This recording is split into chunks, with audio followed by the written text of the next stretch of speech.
Inihayag ng Department of Justice o DOJ na kaya sila nagpasyang ipalipat ang mga kasong isinampa laban sa religious leader na si Apollo Kibuloy at 5 iba pang akusado mula sa Davao City Regional Trial Court papuntang Quezon City Regional Trial Court ay upang maingatan ang integridad ng kaso.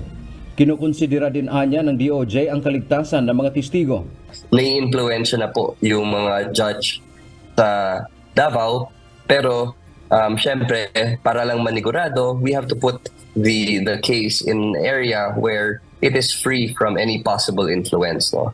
Ayon kay DOJ spokesperson Assistant Secretary Miko Clavano, kung mananatili sa Davao ang pagliliti sa kaso, ay mabahiran ito ng duda o pagiging bias. Paliwanag ni Clavano, may impluwensya si Kibuloy sa lugar. Alam naman po natin na influential masyado at napakaraming resources ang ating respondent sa kaso, no, si Pastor Kibuloy. Sa pahayag ng abogado ni Kibuloy, maghahain sila ng motion for reconsideration sa Supreme Court. Mabigat anya para sa mga akusado na dalhin pa sa Quezon City ang kanilang mga saksi. Samantala, sagot naman ng DOJ, karapatan ng mga akusado na umapila at gamitin ang mga prosesong legal na mayroon sila. They are free to do what they want.